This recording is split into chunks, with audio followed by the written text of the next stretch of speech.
नमस्कार दोस्तों, कैसे हो आप लोग। उम्मीद है कि बहुत अच्छे होंगे दोस्तों और अपनी तैयारी बहुत शानदार तरीके से कर रहे होंगे आप लोग। आप सभी का हमारे यूट्यूब चैनल में बहुत बहुत स्वागत है। इससे पहले दोस्तों हमने 10 पार्ट तक कर लिया था। आज जो है हम पढ़ने वाले हैं 11वां पार्ट, और 11वें पार्ट में हम बहुत ज़्यादा महत्वपूर्ण, जहाँ से क्वेश्चन कंपलसरी है आना ही है, क्योंकि पिछले बार भी देखा गया था कि 2 क्वेश्चन यहाँ से आए थे।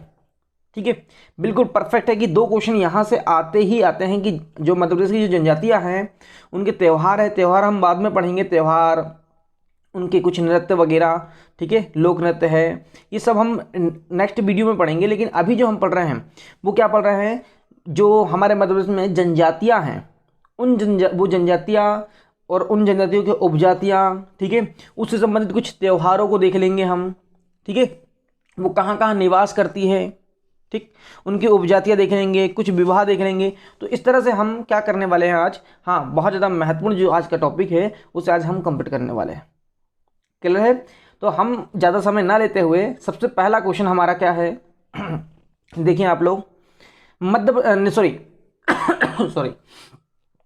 निम्नलिखित में से कौन सी जनजाति मध्य प्रदेश में पाई जाती है।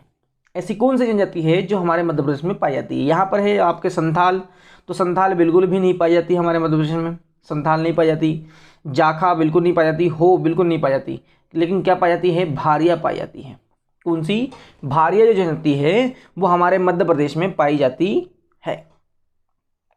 क्लियर है? और इसका सबसे बड़ा एग्जाम्पल आपको देखने को मिलेगा भारिया का, वो कहाँ पर मिलेगा, आपके छिंदवाड़ा में देखने को मिलेगा। छिंदवाड़ा, सिवनी, ठीक है, इधर क्या है आपका भारिया जनजाति देखने को आपको बहुत शानदार तरीके से मिलेगी। क्लियर है? चलिए ठीक है, नेक्स्ट क्वेश्चन में आते हैं हम। ठीक, क्वेश्चन नंबर सेकंड क्वेश्चन क्या है हमारा, चटकोरा नृत्य किस जनजाति से संबंधित है। जो चटकोरा नृत्य होता है, ठीक है, ये किस जनजाति से संबंधित है। कोरकू, सहरिया, भील, कंवर। तो ये किससे संबंधित है भाई, ये है आपकी कोरकू जनजाति से। किससे? कोरकू जनजाति से संबंधित है ये चटकोरा नृत्य। ये चटकोरा नृत्य होता है किसमें, कोरकू जनजाति में। ठीक है, कोरकू जनजातियां करती हैं। चलिए क्वेश्चन नंबर थर्ड देखते हैं, मध्य प्रदेश की दूसरी सबसे बड़ी जनजाति कौन सी है। ध्यान रखना, यहां पर वो पूछ रहा है कि मध्य प्रदेश में सबसे बड़ी जो दूसरी जनजाति है वो कौन सी है। तो वो कौन सी है, देखिए हमेशा क्या होता है, बहुत ज़्यादा कन्फ्यूजन होता है बच्चों को। ठीक है, तो मैं आप लोगों को कुछ चीज़ें बता देता हूँ, उसको ध्यान से समझ लो। देखो, एक है आपका क्या, देखिए अब यह हमारा हो गया मध्य भारत, ठीक है, और ये हो गया हमारा क्या, मध्य प्रदेश। बिल्कुल कन्फ्यूजन बिल्कुल मत रखना, ठीक है। अगर हम पूरे भारत की बात करें तो पूरे भारत में सर्वाधिक मात्रा में कौन सी जनजाति पाई जाती है, वो है आपकी गोंड। मतलब गोंड जनजाति जो है हमारे भारत में सबसे ज़्यादा मात्रा में है। तो ध्यान रहे आप लोगों की, पूरे भारत में प्रथम नंबर पे क्या है, आपकी गोंड जनजाति। क्लियर है? लेकिन हमारे मध्य प्रदेश की अगर हम बात करें तो मध्य प्रदेश में सर्वाधिक नहीं पाई जाती है। मध्य प्रदेश में पाई जाती है दूसरे नंबर की है ये जनजाति। कितने नंबर की है ये? दूसरे नंबर की क्या है ये जनजाति है। समझ में आ गया? गोंड की बात कर रहा हूं मैं अभी, गोंड जनजाति की, ठीक है, ध्यान रखना। फिर हम बात करते हैं यहीं पर किसकी, हाँ यहीं पर आप बात करते हैं अपन किसकी, भील की। किसकी बात करते हैं भाई, भील की। अगर हम भील को देखें तो भारत में जो है सर्वाधिक मात्रा में नहीं पाई जाती। ये कितने नंबर पे, गोंड के बाद इसका दूसरा नंबर लगता है। मतलब भारत में दूसरे नंबर पे जो जनजाति पाई जाती है पूरे भारत में, वो कौन सी पाई जाती है, आपकी भील पाई जाती है। अब बात करें कहाँ की, मध्य प्रदेश की, तो मध्य प्रदेश का नंबर यहाँ पर प्रथम है। मध्य प्रदेश का नंबर यहाँ पर क्या है, फर्स्ट है। यहाँ पर सबसे ज़्यादा हमारे मध्य प्रदेश में कौन सी जनजाति पाई जाती है, वो पाई जाती है भील। कौन सी पाई जाती है, भील जनजाति हमारे मध्य प्रदेश में पाई जाती है। क्या आप लोग को स्पष्ट समझ में आ गया? कर परफेक्ट, ठीक है, ध्यान रखना आप लोग, क्योंकि ये क्वेश्चन बहुत ज़्यादा इंपॉर्टेंट है आप लोगों के लिए। क्लियर है? चलिए क्वेश्चन नंबर अपन आते हैं 4 में। मध्य प्रदेश में अनुसूचित जातियों में सबसे अधिक जनसंख्या किस जाति की है। अनुसूचित जातियों में सबसे अधिक जनसंख्या किस जाति की है, ठीक है, जिसे हम जिसको क्या हम बोलते हैं, एससी की जनजातियों में आपको देखना है कि यहाँ पर जो एससी की जनजातियाँ हैं उनमें सबसे अधिक कौन सी हैं, खटीक, कोली, मोची, चमार। तो आप लोग को बताना है कि यहाँ पर कौन सी ऐसी एससी की जनजाति है जो सर्वाधिक है। ये सारी की सारी एससी की जनजाति है, तो यहाँ पर सबसे ज़्यादा हमारे मध्य प्रदेश में कौन सी प्रजाति है, वो है चमार। ठीक है, कोई भी बच्चा अगर किसी ऐसी जनजाति से बिलोंग करता है तो वो बिल्कुल भी माइंड ना करें, यहाँ पर शब्द है इसलिए यहाँ पर पढ़ा जा रहा है, इसलिए यहाँ पर हाँ इन शब्दों का उच्चारण किया जा रहा है। क्लियर है? चलिए ठीक, नेक्स्ट क्वेश्चन में आते हैं। क्वेश्चन नंबर 5, निम्नलिखित जनजातियों में से कौन सी जनजाति मध्य प्रदेश में निवास नहीं करती है? ध्यान समझना, हमारे मध्य प्रदेश में ऐसी कौन सी जनजाति है जो निवास नहीं करती है? एक है आपकी कोल, भील, जारवा, पनिका। ध्यान रहे आप लोगों को कि कोल हमारे मध्य प्रदेश में निवास करती है, भील भी हमारे मध्य प्रदेश में निवास करती है, पनिका भी निवास करती है, लेकिन जारवा जो है ये निवास नहीं करती हमारे मध्य प्रदेश में। क्लियर हो गया? तो ये 3 क्या है हमारी मध्य प्रदेश की क्या है जनजाति यहाँ है। ठीक है, चलिए क्वेश्चन नंबर अपन आते हैं 6 में। मोसाबी, ठीक है, बवारी, नाहला और बोंडोया किस जनजाति की उपजातियां हैं? यहाँ पर उपजाति पूछा है। क्या पूछा है? यहाँ पर उपजाति पूछा है। तो ये किसकी है भाई? ये है आपकी कोरकू की उपजातियां। किसकी है भाई? कोरकू। कोरकू जो है हमारे मध्य प्रदेश में छिंदवाड़ा है, बैतूल है, ठीक है, थोड़ा सा होशंगाबाद है, यहाँ पर पाई जाती है। ध्यान रखना इस चीज़ का। छिंदवाड़ा है आपका, ठीक है, सिवनी है, बैतूल है, थोड़ा सा अगर देखा जाए नॉर्मल अगर देखें तो अपन कहाँ पर होशंगाबाद में क्या है आपकी कोरकू जनजाति निवास करती है। चलिए नेक्स्ट क्वेश्चन देखते हैं अपन। पिथोरा भित्ति चित्र किस जनजाति में बनाए जाते हैं? पिथोरा एक क्या होता है, एक पिठोरा क्या होता है, ध्यान समझना। पिठोरा क्या होता है? एक बहुत बड़ा त्यौहार होता है, ठीक है, और ये भील जनजाति में होता है। किस में होता है ये भील जनजाति का सबसे बड़ा त्यौहार माना जाता है। भील जनजाति का ये सबसे बड़ा त्यौहार माना जाता है क्या? पिठोरा। पिठोरा में क्या होता है? घर में क्या बनाए जाते हैं? पिथोरा भित्ति चित्र बनाए जाते हैं, क्लियर है? तो ये किस जनजाति में बनाए जाते हैं भाई? भील में बनाए जाते हैं। किसमें? भील में क्या बनाए जाते हैं? पिथोरा भित्ति चित्र बनाए जाते हैं। और किस त्यौहार में? पिठोरा त्यौहार में बनाए जाते हैं। क्लियर है यहाँ पर? चलिए देखो, अगर मैं बात करूँ भील जनजाति की, तो भील जनजाति में आप लोग एक चीज़ याद रखना कि भील जनजाति का क्या सबसे महत्वपूर्ण जो कलाकार था, जो चित्र बनाने के लिए जो कलाकार था, वो है पेमा फाल्या। पेमा फाल्या जो कलाकार है वो बहुत ज़्यादा फेमस है, पेमा फाल्या। इनका नाम बिल्कुल याद रखें आप लोग, इंपॉर्टेंट है नाम। क्लियर है? हाँ, चलिए नेक्स्ट देखिए अपन। और इसमें एक चीज़ और याद रखना कि जो भील जनजाति है इसमें विधवा पुनर्विवाह भी प्रचलित है। ठीक है, चलिए क्वेश्चन नंबर 8, निम्नलिखित युग्मों में से कौन सा युग्म सुमेलित नहीं है? क्या नहीं है? सुमेलित नहीं है। जैसे यहाँ पर क्या दिया है? बंजारा, यहाँ दिया है गरबा, मतलब यहाँ पर नृत्य की बात किया है। किसकी बात किया है? नृत्य। तो बंजारा जो होते हैं वो नृत्य इनका क्या है? हाँ, इनका नृत्य है। कोरकू जनजाति का क्या है? चटकोरा क्या है? एक नृत्य है। चटकोरा क्या है? यहाँ पर नृत्य है। मुड़िया का क्या है? छेरता, ये भी क्या है? इनका नृत्य है। लेकिन भारिया का क्या नहीं है? हाँ, रीना जो क्या है, सॉरी, नृत्य है, वो भारिया का ना होके रीना जो है वो है गोंड जनजाति का। किस जनजाति का? गोंड जनजाति का क्या है? हाँ, रीना एक नृत्य है, भारिया का नहीं है। ध्यान रखना। तो अपना आंसर क्या आएगा? भारिया, रीना। चलिए क्वेश्चन नंबर 9, सजनी क्या है? सजनी क्या है? तो सजनी क्या है भाई? लोक नाट्य तो है नहीं, लोकगीत भी नहीं है, जनजाति भी नहीं है। तो बचा क्या अपने पास में? एक बचा क्या अपना आंसर? नृत्य है। ये सजनी क्या है? नृत्य है। जो सजनी डांस किया जाता है, अक्सर देखा होगा आप लोगों ने कि सजनी डांस बहुत ज़्यादा होता है। ठीक है, चलिए खैर नेक्स्ट क्वेश्चन देखते हैं अपन। क्वेश्चन नंबर 10, मुकद्दम, दीवान, समरथ, कोटवार तथा द्वार का संबंध किस जनजाति से है? ठीक है, ये किस जनजाति में ये सारी चीज़ें आपको देखने को मिलती हैं? तो ये देखने को मिलती है किसमें? बेगा जनजाति में। देखिए क्या होता है कि बेगा जनजाति में क्या है? एक पंचायती व्यवस्था आज भी इनमें प्रचलित है। पंचायती व्यवस्था जहाँ पर ये लोग रहते हैं वहाँ पर अब आज भी पंचायती व्यवस्था लागू है। जैसे आप लोगों ने देखा होगा अक्सर जो कोटवार होता है, मुकद्दम होता है, ठीक है, दीवान होता है, ये सब कहाँ है आपके? हाँ, एक गांव में आज भी मौजूद है। और वहाँ पर आप अधिकतर देखोगे कि जो गौण जनजाति है वहाँ पर निवास करती है। ठीक है, तो ये अक्सर होता है, इस तरह से हम इस चीज़ को समझ सकते हैं। क्लियर है।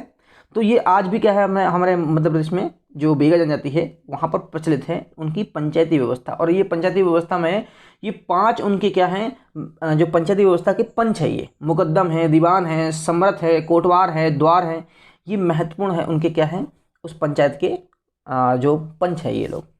क्लियर है। चलिए क्वेश्चन नंबर 11, मध्य प्रदेश के सर्वाधिक अनुसूचित जाति जनसंख्या वाला जिला समूह की पहचान करिए। कि हमारे मध्य प्रदेश में ऐसा कौन से जिला समूह है यहाँ पर जहाँ पर क्या है आपकी अनुसूचित जाति की जनसंख्या सर्वाधिक मात्रा में है। तो मैंने इससे पहले भी आप लोगों ने पढ़ा होगा, इससे पहले लिस्ट देखा होगा, तब भी मैंने आपको बताया था कि सबसे सर्वाधिक मात्रा में जो एससी की जनसंख्या है, किसकी, एससी की जो जनसंख्या है वो कहाँ पर आपको देखने को मिलती है, इंदौर, उज्जैन, सागर, मुरैना, छतरपुर। तो ये आएगा अपना आंसर क्या, पहला। समझ में आ गया, बिल्कुल। चलिए नेक्स्ट क्वेश्चन में आते हैं हम। क्वेश्चन नंबर 12, पिथौरा क्या है। पिथौरा क्या है, अभी बताया था मैंने कि पिथौरा क्या है भाई, एक भित्ति चित्र है। क्या है ये, भित्ति चित्र है।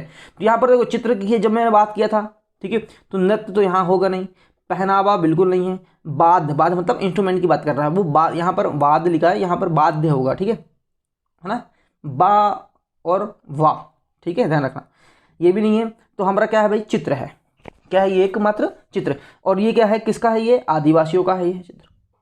क्लियर हो गया। चलिए क्वेश्चन नंबर अपन आते हैं 13, मध्य प्रदेश राज्य की कुल जनसंख्या में अनुसूचित जाति का प्रतिशत कितना है।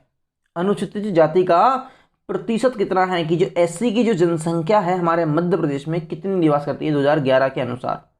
2011 के अनुसार हमारे मध्य प्रदेश में जो निवास करती है वो 15.6%। कितना भाई, 15.6% हमारे मध्य प्रदेश में क्या करती है, निवास करती है। नेक्स्ट क्वेश्चन, क्वेश्चन नंबर 14, निम्नलिखित में से किस जनजाति में अपहरण विवाह प्रचलित है। कौन सा विवाह भाई, अपहरण विवाह प्रचलित है।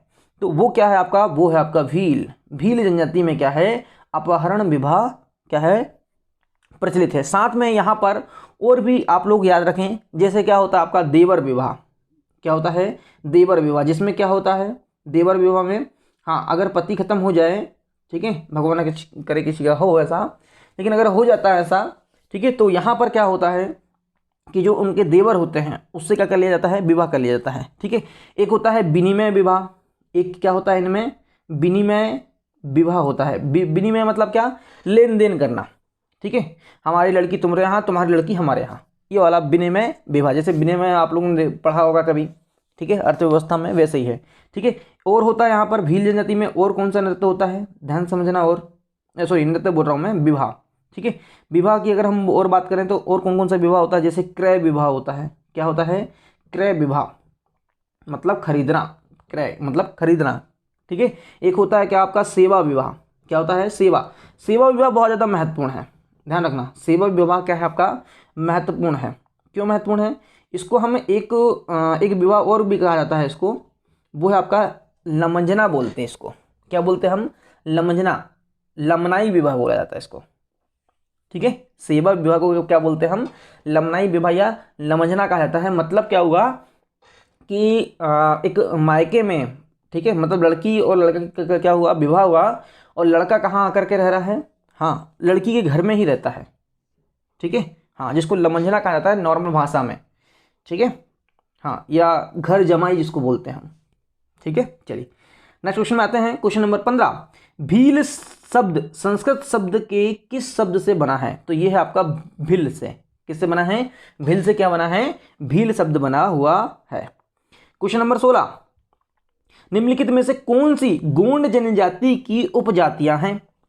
ऐसी कौन सी जो ऐसी कौन सी क्या है आपकी उपजातियां हैं जो गोंड की क्या है, उपजातियां हैं। यहाँ पर अगरिया तो बिल्कुल गोंड की क्या है, ये उपजाति है।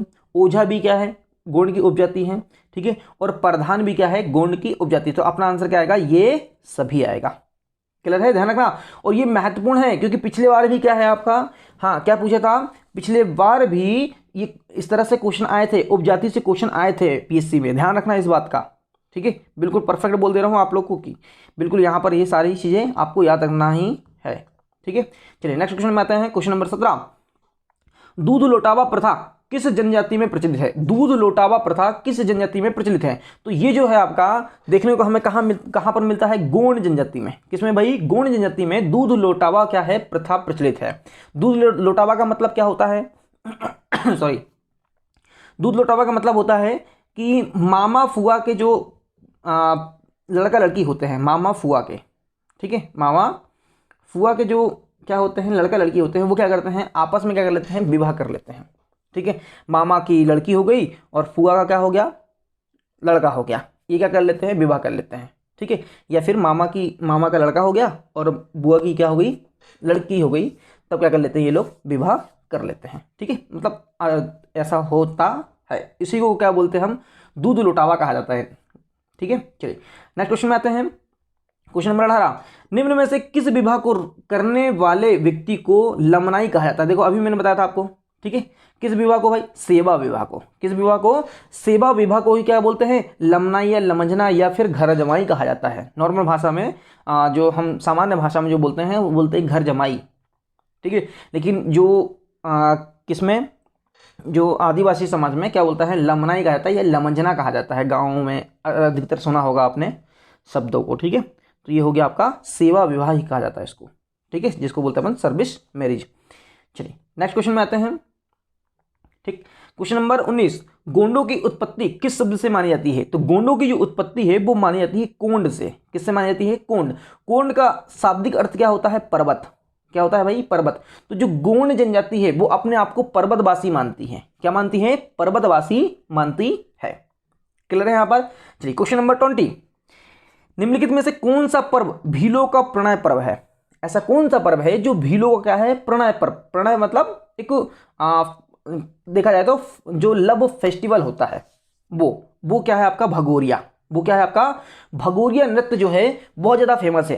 ठीक है, क्योंकि इसमें क्या होता है, जैसे झाबुआ में, ध्यान रखना, झाबुआ जो हमारा झाबुआ जिला है वहाँ पर क्या लगता है? भगोरिया हाट लगता है। भगोरिया मेला या भगोरिया हाट कहा जाता है उसको, वो लगता है। ठीक है, और ये होली की बात लगता है जिसमें क्या होता है? लड़का लड़की क्या करते हैं? आपस में एक दूसरे को पसंद करते हैं और उनकी क्या हो जाती है? मैरिज हो जाती है, शादी हो जाती है। इस तरह से क्या होता है? भगोरिया हाट लगता है और ये इसे एक प्रणय पर्व, लव फेस्टिवल के रूप में मनाया जाता है वहाँ पर।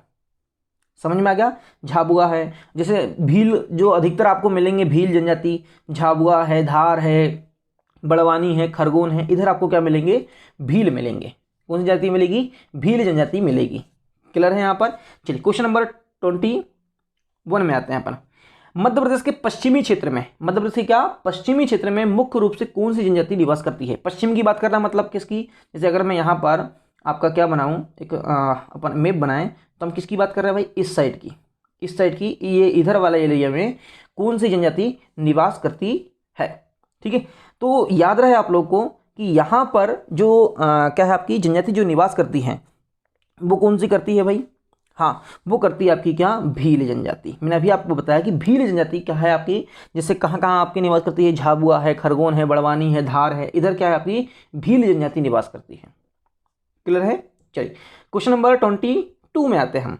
साल या साज बोलते हैं, ध्यान रखना, साल या साज किस जनजाति का पवित्र वृक्ष है?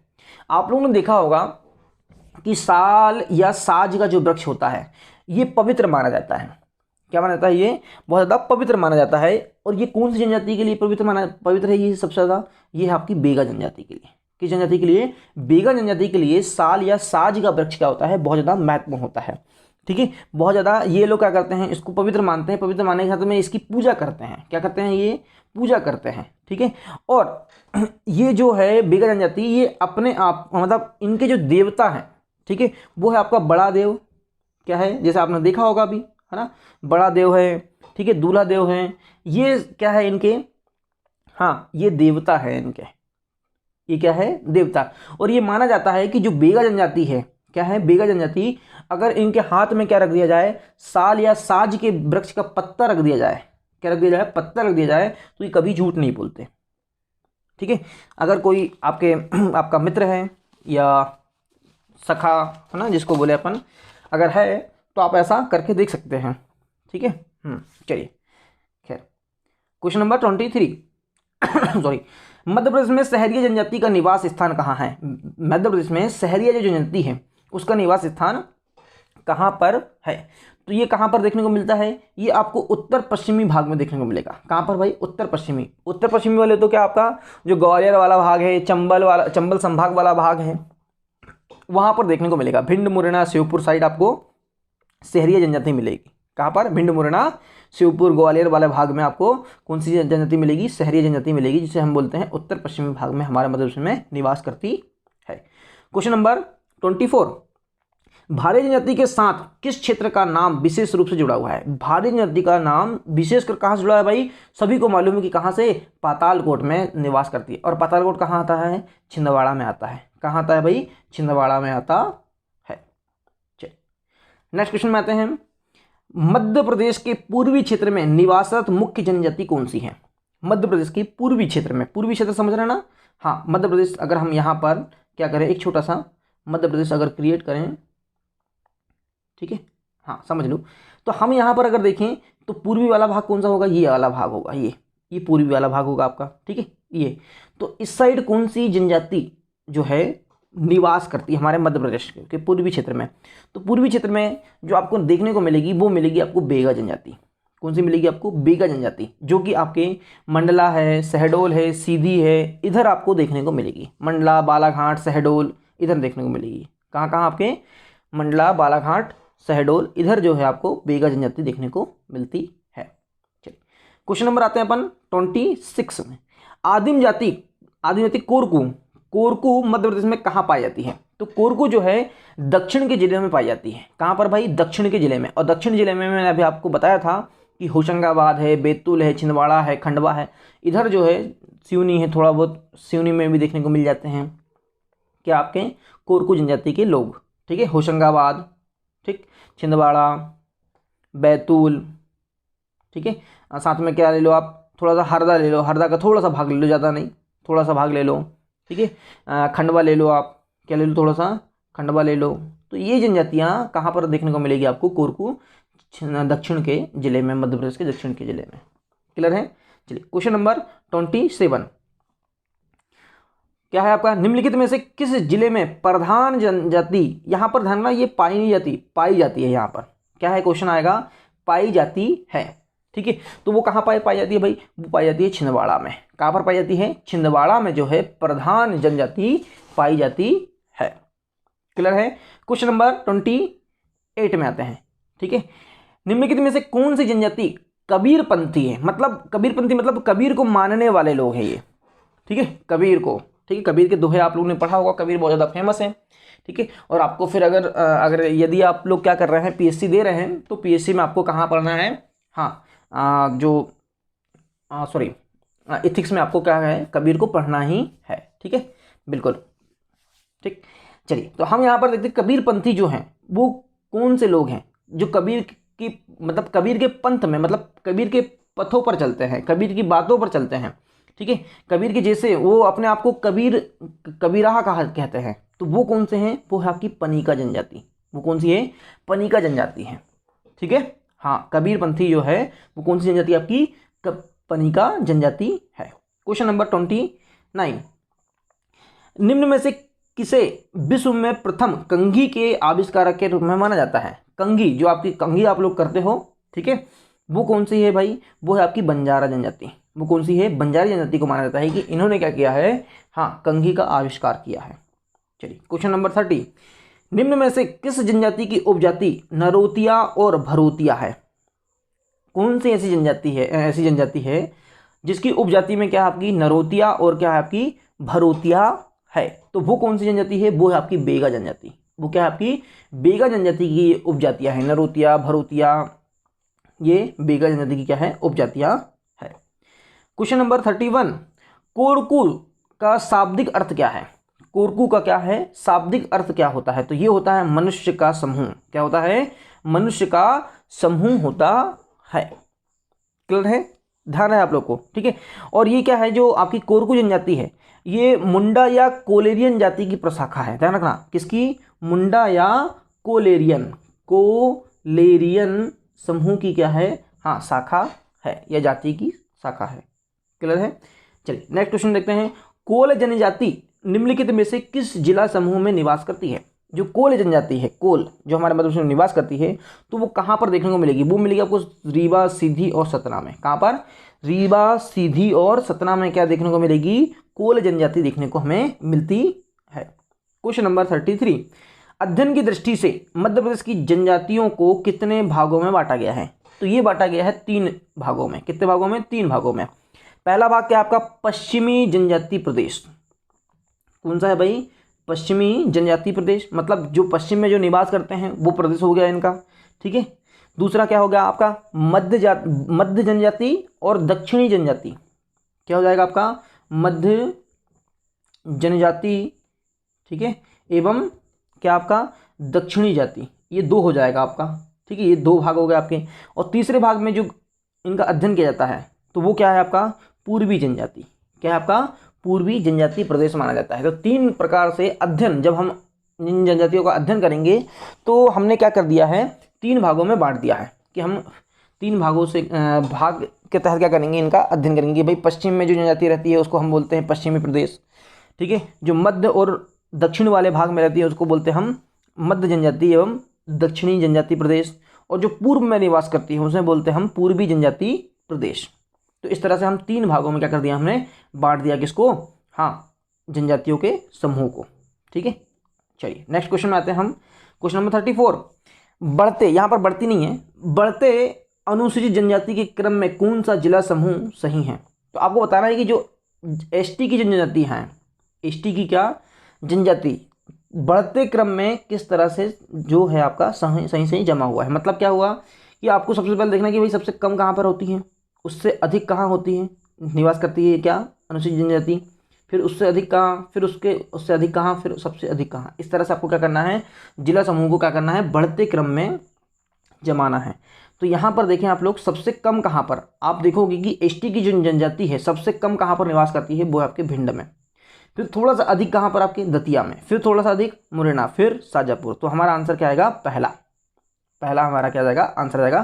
क्वेश्चन नंबर 35 की ओर बढ़ते हैं हम। आदिवासी एवं हरिजन कल्याण विभाग की स्थापना कब की गई थी?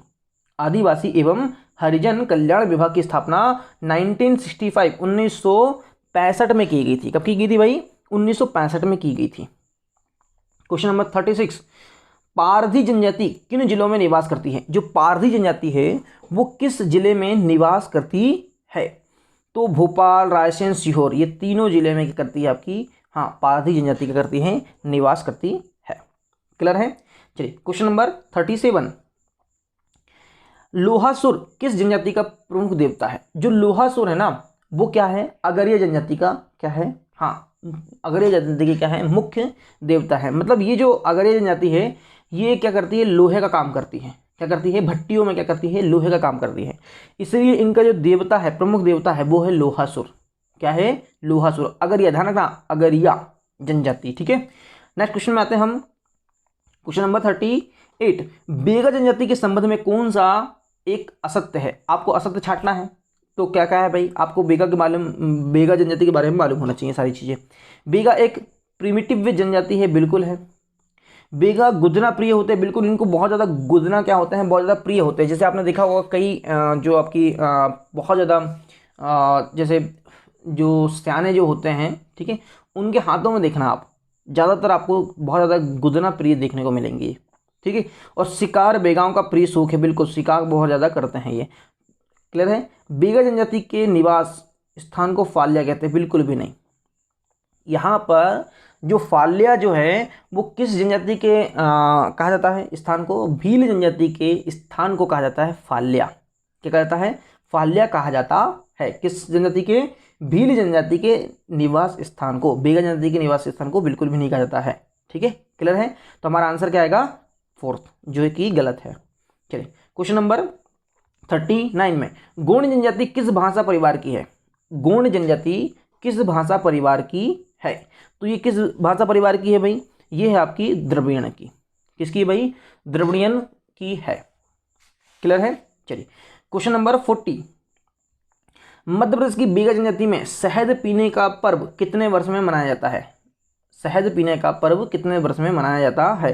तो ये 9 वर्ष में मनाया जाता है। कितने वर्ष में? 9 वर्ष में मनाया जाता है। चलिए क्वेश्चन नंबर 41, बूढ़ा देव मध्य प्रदेश की किस जनजाति के देवता है? बूढ़ा देव मध्य प्रदेश की किस जनजाति के देवता है? तो मैंने अभी आप लोग को बताया था इससे पहले, किस जनजाति के? बेगा जनजाति के। किस जनजाति के? बेगा जनजाति के क्या है? हाँ, प्रमुख देवता है। नेक्स्ट क्वेश्चन आते हैं अपन क्वेश्चन नंबर 42, कोल जनजाति के लोग गांव या शहर के समीप अपना एक अलग निवास बना कर रहते हैं, जिसे क्या कहा जाता है? आप लोग को देखा होगा आप लोग ने अक्सर, जैसे आप लोग के अगर छोटे छोटे गांव में अगर आप लोग रहते हो तो वहाँ पर एक टोला होता है। क्या होता है? एक टोला बोलते हैं ना अपन। हाँ बिल्कुल, तो यहाँ रखना है, यहाँ पर जो कोल जनजाति के जो लोग हैं अगर गांव या शहर के समीप अपना अलग निवास बनाकर रहते हैं तो उसे क्या कहा जाता है? टोला कहा जाता है। क्या बोलते हैं उसको? टोला कहा जाते हैं। क्वेश्चन नंबर 43, सरहुल नृत्य मुख्यतः किस जनजाति द्वारा किया जाता है? सरहुल नृत्य मुख्यतः किस जनजाति के द्वारा किया जाता है? तो ये किया जाता है उराव जाति के द्वारा। किसके द्वारा? उराव जाति के द्वारा किया जाता है। नेक्स्ट क्वेश्चन में आते हैं क्वेश्चन नंबर 44, पातालकोट की निम्न विशेषताओं में से कौन सी सही है? पातालकोट की निम्न विशेषताओं में से कौन सा सही है? आपको ये बताना। देखो जैसे आप लोग देखोगे पातालकोट कहाँ पर है आपका? छिंदवाड़ा में। ठीक है, छिंदवाड़ा के तामिया में देखने को आपको मिलता है। इसका क्षेत्र 79 वर्ग किलोमीटर की गहरी खाई है। बिल्कुल है, ये जो है 79 वर्ग किलोमीटर की क्या है? गहरी खाई है। ठीक, अब अगर देखा जाए तो पातालकोट में भारी जनजाति रहती है। बिल्कुल, मैंने इससे पहले भी आपको बताया हूँ। ठीक है, इसमें सूरज देर से आता है तथा जल्दी डूब जाता है। बिल्कुल सीधी सी बात है, जब गहरा खाई में है, ठीक है, तो सीधी सी बात है कि सूरज क्या होगा? हाँ, बहुत लेट आएगा और जल्दी क्या जाता है? डूब जाता है। तो ये सारी की सारी क्या है? यहाँ पर सही है। सारी बातें क्या है? यहाँ पर सही है। क्वेश्चन नंबर 45, देखें, निम्नलिखित में से किस जनजाति की पंचायत को गोहिया कहते हैं? गोहिया पंचायत कहा जाता है। ऐसी कौन सी जनजाति है जिसकी पंचायत को हम क्या बोलते हैं? गोहिया पंचायत बोलते हैं। तो वो कौन सी जनजाति आपकी? वो है कोल जनजाति। वो क्या है आपकी? कोल जनजाति है। क्लियर है? क्वेश्चन नंबर 46, दंडामी एवं मेटा कोयतुर किस जनजाति की उपजातियां हैं? दंडामी एवं मेटा कोयतुर किस जनजाति की क्या है? उपजातियां है। तो ये किसकी है भाई? ये है माड़िया की। किसकी है? माड़िया की क्या है? उपजाति है। क्वेश्चन नंबर 47, अनुसूचित जनजातियों की जनसंख्या के आधार पर मध्य प्रदेश का भारत में कौन सा स्थान है? अगर देखा जाए तो एसटी की जनसंख्या के आधार पर अगर देखें तो भारत में सबसे ज़्यादा अगर देखने को मिलता है तो एसटी कहाँ पर मिलती है? हमें मध्य प्रदेश में मिलती है। मतलब क्या है? हमारा पहला नंबर है। चलिए क्वेश्चन नंबर 48, नृवंशीय रूप में गोंड जनजाति किस प्रजाति से संबद्ध है? नृवंशीय रूप में अगर देखा जाए तो गोंड जनजाति किस प्रजाति से संबद्ध है? तो ये किससे संबद्ध है भाई? ये है प्रोटो ऑस्ट्रेलॉइड से।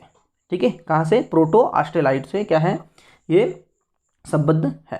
चलिए क्वेश्चन नंबर 49, मध्य प्रदेश के किन जिलों में बेगा जनजाति मुख्यतः पाई जाती है? ऐसे कौन से जिले हैं जहां पर क्या है आपकी? बेगा जनजाति पाई जाती है। तो मैंने आपको इससे पहले भी अभी बताया था कि बेगा जनजाति कहाँ कहाँ निवास करती है आपकी। ठीक है, वो आपका कहाँ? मंडला, शहडोल, सीधी, बालाघाट। मंडला, शहडोल, सीधी, बालाघाट। ठीक है, पूर्वी जो आपका मध्य प्रदेश है, पूर्वी मध्य प्रदेश में वहाँ पर आपको बेगा जनजाति देखने को मिलेगी। क्लियर है? चलिए क्वेश्चन नंबर 50, लास्ट, आज का लास्ट प्रश्न है, आदिवासी उपयोजना कौन सी पंचवर्षीय योजना के अंतर्गत आरंभ हुई थी? आदिवासी उपयोजना जो है कौन सी पंचवर्षीय योजना के अंतर्गत क्या हुई थी? आरंभ हुई थी। तो ये कब हुई थी भाई? ये हुई थी आपकी 5वीं पंचवर्षीय योजना के तहत। किसके तहत? 5वीं पंचवर्षीय योजना के तहत आरंभ हुई थी। ठीक है, तो ये आज का हमारा प्रश्न समाप्त होता है। ठीक है, उम्मीद है कि आप लोग को बहुत अच्छा लगा होगा। सारे क्वेश्चन बहुत अच्छे से तैयार कर लें आप लोग। ठीक है, अब हम मिलते हैं नेक्स्ट वीडियो में। तब तक के लिए आप लोग का बहुत बहुत धन्यवाद।